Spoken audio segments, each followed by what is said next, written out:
नमस्कार विद्यार्थी मित्रांनो, परत आपल्या या यूट्यूब चॅनलवरती आपलं सर्वांचं पुनश्च एकदा स्वागत। आपण समाजशास्त्रामध्ये पाचवं प्रकरण आपण अभ्यासतोय आणि या 5व्या प्रकरणामध्ये आज आपण त्याचा शेवट करणार आहोत। यातली शेवटची चळवळ आहे भारतातील पर्यावरण चळवळ। भारतातील पर्यावरण चळवळ। तर पहा, पर्यावरण आणि या पर्यावरणाची चळवळ म्हणजे नेमकं काय आहे। आपल्या अवतीभोवतीचा जो परिसर आहे, आपण ज्या ठिकाणी राहतोय त्या ठिकाणच्या सभोवतीचा प्रदेश आहे, भूप्रदेश आहे। मग असा हा सभोवतालचा जो भूप्रदेश आहे ज्यामध्ये आपण राहतोय, आपल्या सभोवतालचं जे वातावरण आहे, हाही एक पर्यावरणाचा घटक आहे। मग असं हे सभोवतीचं वातावरण म्हणजे पर्यावरण आपण म्हणतोय, त्या पर्यावरणामध्ये आपण राहतोय। मग नेमकं या पर्यावरण चळवळीची व्याख्या काय?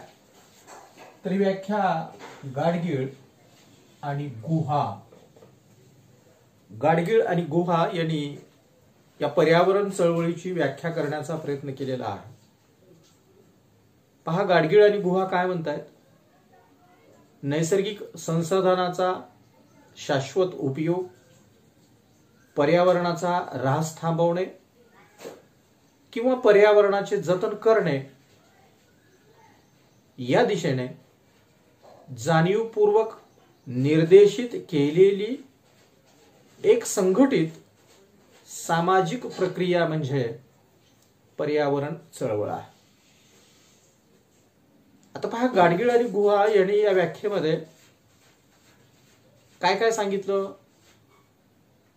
तर नैसर्गिक संसाधनाचा शाश्वत उपयोग। आता मानव आणि मानवाच्या ज्या काही विविध गरजा आहेत, त्या विविध गरजांची परिपूर्तता आपण नैसर्गिक संसाधनाचा वापर करून या ठिकाणी करत असतो।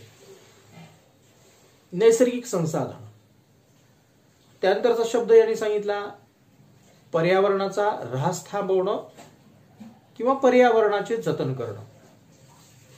सध्या मानव काय करतोय? मानवाच्या ज्या काही विविध स्वरूपाच्या गरजा आहेत, या गरजा भागवण्यासाठी आपण निसर्गाचा वारेमाप वापर करतोय आणि त्यामधून पर्यावरणाचा ऱ्हास होतोय। हा ऱ्हास थांबवून आपल्याला पर्यावरणाचं जतन करायचंय आणि हे पर्यावरणाचं जतन करण्यासाठी जाणीवपूर्वक त्या प्रकारचा प्रयत्न आपण केला पाहिजे।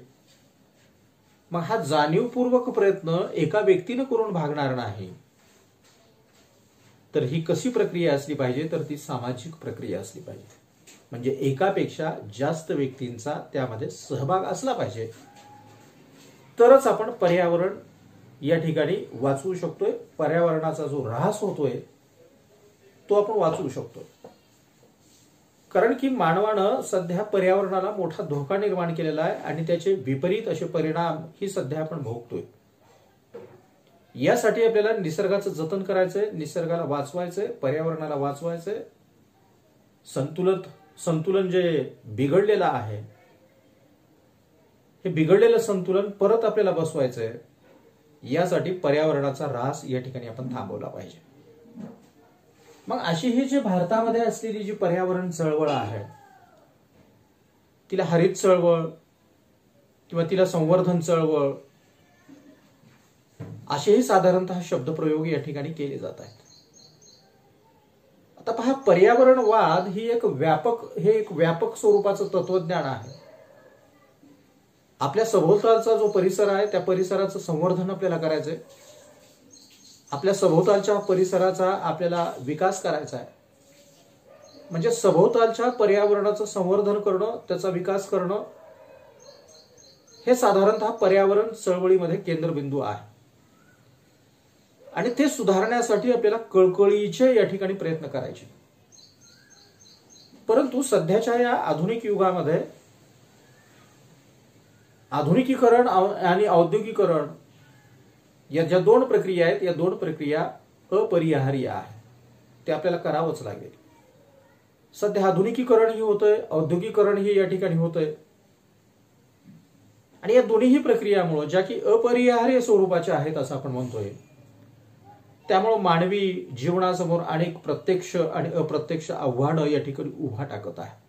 प्रत्यक्ष आव्हानं आणि अप्रत्यक्ष आव्हानं या ठिकाणी उभा टाकत आहे. आधुनिक युगामध्ये मानवाची जीवनशैली आहे, लोकसंख्याशास्त्रीय घटक आहेत, कारण की लोकसंख्या वर्षीवर वाढत आहे. सामाजिक आणि सांस्कृतिक अनियमित विसंगती या ठिकाणी निर्माण होत आहे. आणि या सर्वच बाबी आपण म्हणूया पर्यावरणीय संतुलनासाठी अतिशय घातक स्वरूपाच्या आहेत आणि त्यामुळेच पर्यावरण या ठिकाणी बिघडत आहे. आणि त्यामुळे आपल्याला पर्यावरण वाचवायचंय, पर्यावरणाचं आपल्याला संवर्धन करायचंय, पर्यावरण आपल्याला सुरक्षित करायचंय. आणि यासाठी मग भारतामध्ये कशा पद्धतीनं ही पर्यावरणीय चळवळ या ठिकाणी निर्माण झाली. यामध्ये विद्यार्थी मित्रांनो आपण पहिला मुद्दा पाहूया, भारतातील पर्यावरण चळवळीचा उदय. तर भारत आणि भारतामध्ये मग पर्यावरण चळवळीचा उदय केव्हापासून झाला, तर आपण म्हणूया की 1960च्या दशकामध्ये भारतामध्ये पर्यावरण चळवळीचा उदय, या दशकामध्ये भारतात पर्यावरण चळवळीचा उदय झाला. आता पहा, याकडे आपल्याला लक्ष द्यावं लागलं, कारण की मोठ्या प्रमाणात पर्यावरणाचा ऱ्हास या ठिकाणी व्हायला लागला. हा पर्यावरणाचा जो ऱ्हास होतोय, या संदर्भामध्ये जागरूकता निर्माण करणं, जनजागृती निर्माण करणं गरजेचं होतं. त्यासाठी मग भारतीय समाज व्यवस्थेमध्ये पर्यावरणाच्या संदर्भामध्ये जागृती निर्माण व्हावी, सजगता निर्माण व्हावी, यासाठी मग उपक्रम हाती घेणं, त्या संदर्भामध्ये कार्यक्रमांचं आयोजन करणं, यासाठी विविध पर्यावरण रक्षणासाठी उपलब्ध असलेली माहिती प्रकाशित करणं, या बाबी मग 1960च्या दशकापासून भारतामध्ये या ठिकाणी निर्माण झाल्या किंवा आपण त्या करायला लागलो. आता या संदर्भामध्ये जागतिक चित्रण जर आपण पाहिलं तर अमेरिकेचे अध्यक्ष आहेत रिचर्ड निक्सन, अमेरिकेचे राष्ट्राध्यक्ष रिचर्ड निक्सन यांनी अमेरिकेमध्ये 1970 मध्ये पर्यावरण विषयक धोरण कायदा, आणि या कायद्यावरती त्यांनी सही केली, स्वाक्षरी केली. पर्यावरण विषयक धोरण कायदा अमेरिका 1970 मध्ये अमेरिकेच्या राष्ट्राध्यक्षानं या कायद्यावरती स्वाक्षरी केली. म्हणजे हा कायदा पास झाला अमेरिकेमध्ये. आणि त्यानंतर मग 22 एप्रिल हा जागतिक वसुंधरा दिन जाहीर झाला. 22 एप्रिल हा दिवस संपूर्ण जगामध्ये वसुंधरा दिन म्हणून साजरा केला जातोय. विद्यार्थी मित्रांनो, हा प्रश्न तुम्हाला वस्तुनिष्ठ स्वरूपाच्या प्रश्नामध्ये विचारला जाऊ शकतो. वसुंधरा दिन कोणता, तर 22 एप्रिल. किंवा भारतामध्ये पर्यावरणीय चळवळीचा उदय केव्हा झाला, तर 1960च्या दशकामध्ये. तर 22 एप्रिल हा दिवस आपण वसुंधरा दिन म्हणून जगामध्ये साजरा केला जातोय. त्यानंतर 1972 मध्ये स्टॉकहोम या ठिकाणी 1972 स्टॉकहोम या ठिकाणी संयुक्त राष्ट्राच्या वतीनं पर्यावरण विषयक परिषदेचं आयोजन करण्यात आलं. पर्यावरण विषयक परिषदेचं आयोजन करण्यात आलं. आणि या परिषदेमध्ये मग पर्यावरणाचा जो ऱ्हास होतोय, पर्यावरणीय ज्या समस्या या ठिकाणी निर्माण होत आहेत, या बाबतीमध्ये लोकांच्या मनामध्ये रुची निर्माण करण्याचं काम, या पर्यावरणाच्या संदर्भामध्ये लोकांच्या मनामध्ये आपुलकी निर्माण करण्याचं काम या परिषदेमध्ये झालं. त्यानंतर 1980चं दशक जर आपण पाहिलं तर 1980च्या दशकामध्ये जर्मनी आणि उत्तर अमेरिकेमध्ये हरित चळवळी सुरू झाल्या. 1980चं दशक जर्मनी आणि उत्तर अमेरिका या ठिकाणी हरित चळवळी या ठिकाणी निर्माण झाल्या. वसुंधरेचं संरक्षण करणं, जतन करणं, तिचं संवर्धन करणं, या बाबतीमध्ये जनजागृती करण्याची महत्वाची भूमिका या हरित चळवळीनं जागतिक स्तरावरती या ठिकाणी घेतली. आणि त्यामुळे मग पर्यावरण चळवळ ही जगाच्या इतर भागामध्येही या ठिकाणी निर्माण झाली. जगामध्येही मग या हरित चळवळीमुळे मोठ्या प्रमाणात पर्यावरणाच्या संदर्भामध्ये जनजागृती निर्माण झाली किंवा जगाला मार्गदर्शन करण्याचं काम या हरित चळवळीनं पर्यावरणाच्या संदर्भामध्ये या ठिकाणी केलं. आता या संदर्भामध्ये विकसनशील देशाचं चित्र जर आपण पाहिलं तर विकसनशील देशाप्रमाणे भारतीय समाजामध्ये हे नैसर्गिक संसाधनं या बाबतीमध्ये असंवेदनशीलता आणि या नैसर्गिक साधन संपत्तीचं अनियंत्रित शोषण करण्याची वृत्ती भारतामध्येही होती. ही फक्त भारतामध्येच होती अशातला भाग नाही, तर जगामधले जे विकसनशील देश आहेत यामध्ये या प्रकारची वृत्ती होती. आणि यामधून मग भारतामध्ये पर्यावरण चळवळ या ठिकाणी पुढे आली. परंतु भारतामध्ये जी पर्यावरण चळवळ या ठिकाणी पुढे आली आणि या ठिकाणी अस्तित्वात असलेली सामाजिक चळवळ, आता ही पर्यावरण चळवळ आणि या ठिकाणी अस्तित्वात असलेली सामाजिक चळवळ या बाबी जर आपण पाहिल्या तर या दोन्ही बाबी वैशिष्ट्यपूर्ण, दोन्हीची उद्दिष्ट आणि उद्दिष्टाच्या बाबतीमध्ये वैशिष्ट्यपूर्ण स्वरूपाच्या होत्या. म्हणजे पर्यावरणीय चळवळ आणि सामाजिक चळवळ यामध्ये आपल्याला तफावत करता येते, सांगता येते. दोन्हीची उद्दिष्ट भिन्न असलेली दिसत आहेत. आता ह्या दोन्हीची उद्दिष्ट भिन्न आहेत, वेगळेपण आहे. पर्यावरण चळवळ आणि इतर चळवळीमध्ये फरक आहे. तो कशा पद्धतीचा आहे याचा ज्यावेळेस आपण विचार करतो त्यावेळेस आपल्याला सांगता येतं इतर चळवळीचं जे ध्येय आहे, जे उद्दिष्ट आहे ते विशिष्ट स्वरूपाचं असतं, ते मर्यादित स्वरूपाचं असतं. इतर चळवळीचं ध्येय आणि उद्दिष्ट विशिष्ट प्रकारचं असतं, ते मर्यादित स्वरूपाचं असतं. परंतु पर्यावरणीय चळवळ जर आपण पाहिली तर पर्यावरण चळवळीचं ध्येय आणि उद्दिष्ट हे संपूर्ण मानवतेचं कल्याण, हेच पर्यावरण चळवळीचं ध्येय आणि उद्दिष्ट आपल्याला दिसतं. म्हणजे पर्यावरण चळवळीचं ध्येय आणि उद्दिष्ट हे व्यापक आहे, सर्वसमावेशक स्वरूपाचं या ठिकाणी आहे. मग या ठिकाणी आदिवासी असेल, शेतकरी असेल, या ठिकाणचा स्त्रीवर्ग असेल, जे की अनेक कारणामुळे समाज व्यवस्थेमध्ये दुर्लक्षित होते, अशा या दुर्लक्षित असलेल्या गटांनाही पर्यावरण चळवळीनं आपल्या कक्षामध्ये सामावून घेतलेलं दिसून येतं. ही पर्यावरण चळवळ जतनाचा जो विषय आहे, पर्यावरणाचं जे आपल्याला जतन करावायचं आहे, ही चळवळ अहिंसक परंतु दृढ निश्चित मार्ग अवलंबत असलेली आपल्याला दिसते. अहिंसक परंतु दृढ निश्चित स्वरूपाचा मार्ग या ठिकाणी अवलंबत असलेली दिसते. आणि यामधूनच पर्यावरण विषयक धोरणे तयार करताना, ते कायदे अंमलात आणत असताना सामूहिक हिताचा आधार घेण्यास सरकारला या चळवळीनं भाग पाडलेलं आपल्याला दिसून येतं. म्हणजे या पद्धतीनं विद्यार्थी मित्रांनो आपल्याला भारतातील पर्यावरण चळवळीचा उदय 1960 पासून या ठिकाणी झालेला दिसतो. त्यानंतरचा मुद्दा येतो कारणांचा उहापोह. म्हणजे पर्यावरणाची जी चळवळ या ठिकाणी सुरू झाली ती कुठल्या कारणामुळे या ठिकाणी सुरू झाली. आता मुळात आपण पर्यावरण चळवळ का सुरू केली, कारण की पर्यावरणामध्ये मोठ्या प्रमाणात असमतोल निर्माण झाला आणि पर्यावरणामध्ये असमतोल निर्माण झाला आणि ही धोक्याची प्रतिक्रिया म्हणून आपण पर्यावरण चळवळीचा या ठिकाणी उदय केला.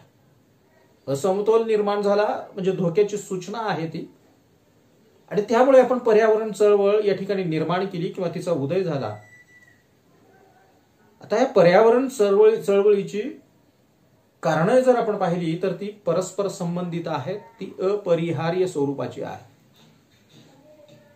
आता काय घडलं तर या ठिकाणी आपण औद्योगिकरण केलं. औद्योगिकरणामधून दुसरा टप्पा येतो तो आहे शहरीकरणाचा. म्हणजे ज्या ठिकाणी औद्योगिकरण झालेलं असतं त्या ठिकाणी आपण कारखानदारी मोठ्या प्रमाणात स्थापित करतो आणि त्या ठिकाणी लोकांच्या हाताला काम उपलब्ध होतं आणि त्यामुळे लोक स्थलांतरित होत आहेत, म्हणजे शहरीकरणाची प्रक्रिया सुरू होते. तंत्रज्ञानाचा अत्याधिक स्वरूपाचा वापर या ठिकाणी केला, म्हणजे या ठिकाणचं औद्योगिकरण आहे, शहरीकरण आहे, तंत्रज्ञानाचा अत्याधिक स्वरूपाचा वापर आहे. या सगळ्यांचा जो वेगानं आपण स्वीकार करतोय त्याचा विपरीत असा परिणाम या ठिकाणी पर्यावरणावर होतोय आणि पर्यावरणाचा ऱ्हास या ठिकाणी होतोय. आणि ही पर्यावरणाचा ऱ्हास होणं ही अतिशय चिंतेची बाब आहे. अशामध्ये लोकसंख्येमध्ये वाढ होते. लोकसंख्या वाढली, त्याच्या गरजा वाढल्या आणि गरजा भागवण्यासाठी नैसर्गिक स्रोतांचा अनिर्बंध स्वरूपाचा वापर आपण करतोय, म्हणजे पर्यावरणाचा ऱ्हास आपण या ठिकाणी करतोय. यामधून जमीन असेल, पाणी असेल आणि जैव विविधता असतील या संदर्भाच्या समस्या निर्माण होत आहेत. पाणी, जमीन, जैव विविधता या संदर्भाच्या समस्या या ठिकाणी जन्माला येत आहेत आणि त्यामुळं पर्यावरणाचं संतुलन या ठिकाणी बिघडत असलेलं दिसतं. आणि यामधून अनेक पर्यावरणीय समस्या जन्माला येत आहेत, निर्माण होत आहेत. यामध्ये आपल्याला म्हणता येतं जंगलतोड आपण करतोय, वारेमाप जंगलतोड होते, वायू प्रदूषण या ठिकाणी निर्माण होतं, सागरी आणि किनारी प्रश्न या ठिकाणी जन्माला येत आहेत, मृदा प्रदूषण निर्माण होतं, मातीचं प्रदूषण या ठिकाणी निर्माण होतं. म्हणजे या सर्व पर्यावरणीय समस्या पर्यावरणाच्या ऱ्हासामधून निर्माण होत असलेल्या दिसत आहेत. आणि यासाठी मग आपण पर्यावरण चळवळ या ठिकाणी हाती घेतो. आता या पर्यावरणाच्या क्षेत्रामध्ये अभ्यास करणारे जे अभ्यासक आहेत यांचं मत जर आपण पाहिलं तर पर्यावरण चळवळ ही वैचारिक भूमिकामधील वादाची परिस्थिती आहे. पर्यावरण चळवळ ही वैचारिक भूमिकामधील वादाची परिणिती आहे. पर्यावरण आणि मनुष्य किंवा मनुष्य आणि पर्यावरणाच्या दरम्यानच्या परस्पर क्रिया ही या चळवळीची मध्यवर्ती संकल्पना आहे. मनुष्य आणि निसर्ग या दोघांच्या दरम्यानची जी परस्पर क्रिया आहे ही या चळवळीची मध्यवर्ती संकल्पना असलेली आपल्याला दिसून येते.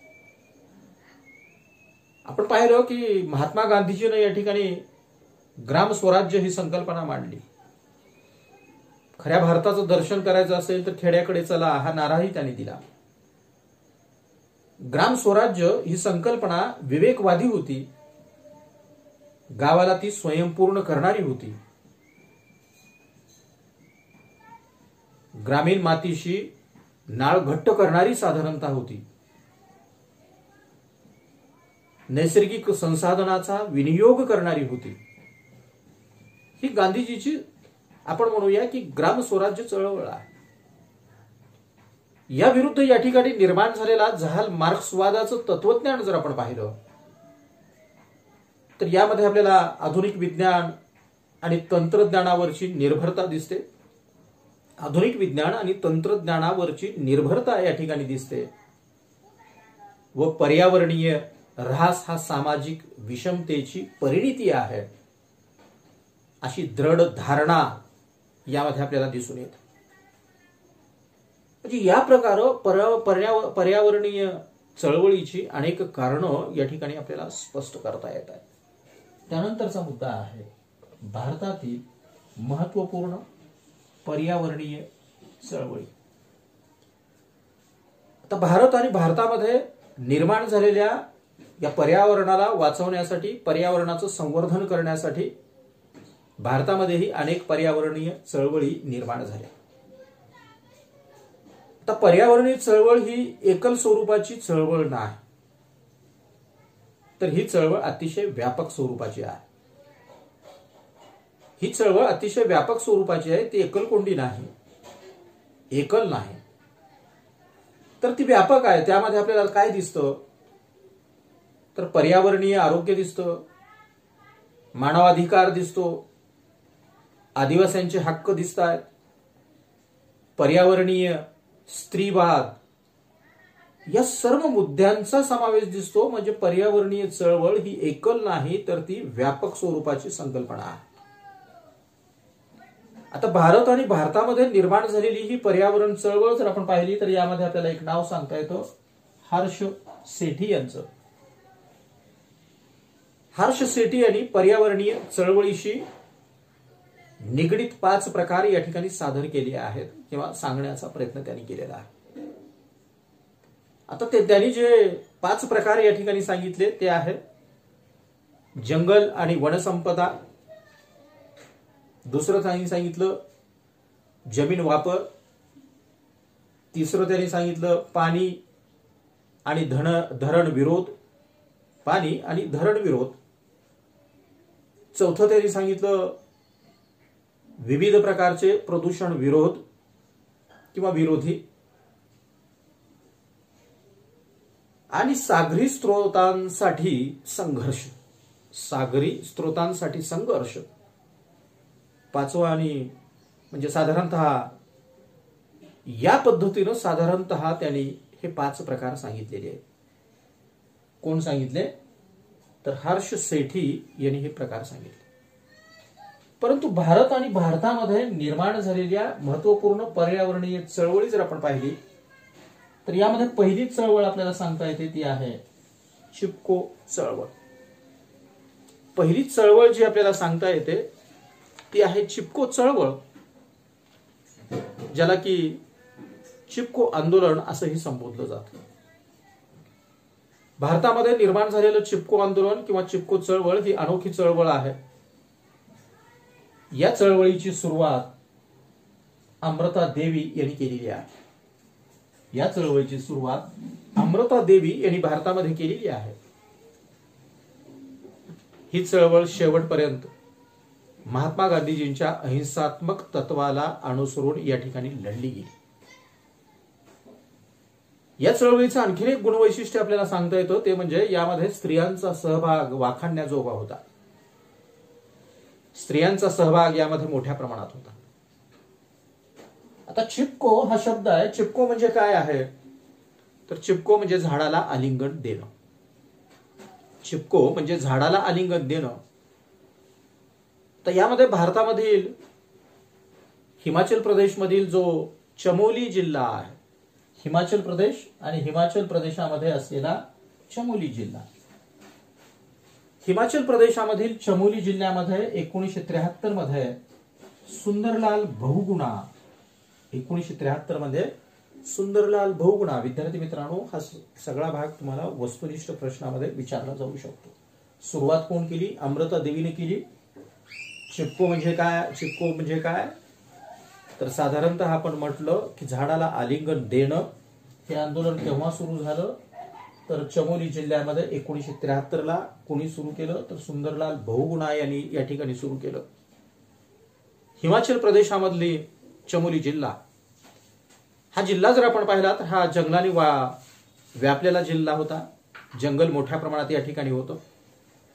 या ठिकाणच्या लोकांच्या उपजीविकेचं साधन जर आपण पाहिलं तर ते साधन म्हणजे जंगल आणि शेती आहे. या ठिकाणच्या लोकांचा संबंध हा जंगलाशी मोठ्या प्रमाणात येतो.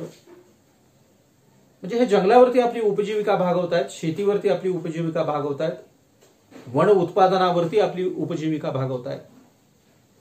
शेती, जंगलातून अन्न गोळा करणं, पशुपालन करणं हा या ठिकाणच्या अर्थव्यवस्थेचा भाग आहे. त्यावरच त्या ठिकाणची अर्थव्यवस्था आहे. म्हणजे या ठिकाणचे लोक पूर्णतः जंगलावरती अवलंबून आहे. परंतु आधुनिक कालावधीमध्ये मोठ्या प्रमाणात लोकसंख्या वाढली. आर्थिक कारणामुळे जंगलाचा असंयुक्तिक वापर मोठ्या प्रमाणात सुरू झाला आणि यामधून मग जंगलतोड व्हायला लागली. मग औद्योगिकरण आहे. विकासाच्या ज्या काही अनेक प्रक्रिया आपण स्वीकारलेल्या आहेत त्या विकासाच्या प्रक्रियेसाठी जंगलतोड आहे. वाहतूक आणि दळणवळणाची साधनं आपल्याला निर्माण करावायची आहे, त्यासाठी जंगलतोड आहे. म्हणजे या सर्व विकासाची कामं या ठिकाणी हाती आपण घेतली आणि या सगळ्यामुळं जंगलतोड मोठ्या प्रमाणात या ठिकाणी व्हायला लागली. आणि त्यामुळे मग या ठिकाणी जो मूळ रहिवासी आहे या मूळ रहिवाशाच्या हक्कावरती गदा यायला लागला. त्यांचं उपजीविकेचं साधन नष्ट व्हायला लागलं, त्यांचं जंगल नष्ट व्हायला लागलं, त्यांची शेती नष्ट व्हायला लागली आणि त्यामधून या ठिकाणचे जे मूळ रहिवासी आहेत त्यांच्यामध्ये संताप निर्माण झाला आणि त्यामधूनच ही चळवळ सुरू झाली. आता ही चळवळ सुरू झाली एप्रिलमध्ये, 1973 एप्रिलमध्ये. गावाचं नाव आहे मंडल नावाचं गाव. गावाचं नाव आहे मंडल नावाचं गाव. राज्य सरकारनं एका कंत्राटदाराला विकास कामासाठी जंगल तोडण्यासाठी परवानगी दिली. मग हा कंत्राटदार कामगारासह झाड तोडण्यासाठी मंडल या गावी पोहोचला, आधुनिक स्वरूपाचे यंत्रणा घेऊन. तेव्हा या गावामध्ये झाड तोडण्यासाठी मोठा विरोध करण्यात आला, प्रतिबंध घालण्यात आला. या ठिकाणच्या रहिवाशांनी झाडाला मिठ्या मारल्या, झाडाला आलिंगन या ठिकाणी त्यांनी दिलं. हा निषेध इतका मोठ्या प्रमाणात होता की कंत्राटदार आणि सरकारी अधिकाऱ्यांना या ठिकाणाहून माघार घ्यावी लागली, पळ काढावा लागला. यामध्ये महिलांचा सहभाग हा मोठा होता. महिलांचा सहभाग हा वाखाणण्याजोगा होता. म्हणजे या पद्धतीनं झाडाला आलिंगन देऊन मंडल या गावामधील लोकांनी कंत्राटदाराला आणि सरकारी अधिकाऱ्यांना या ठिकाणी पळवून लागलं आणि या पद्धतीने या ठिकाणी जंगलतोडीला विरोध करण्यात आला. या आंदोलनाचा प्रसार आणि प्रचार झाला. जंगलतोड विरोधात निषेध करणाऱ्या अशाच प्रकारच्या इतर अनेक गटांचं यामुळे मनोबल वाढलं. इतर पर्यावरण विषयक ज्या चळवळी या ठिकाणी निर्माण झाल्या त्याचं मनोबल वाढवण्याचं काम यांनी केलं. हे झालं पहिली चळवळ. त्यानंतर दुसरी चळवळ आपल्याला सांगता येते नर्मदा आंदोलन.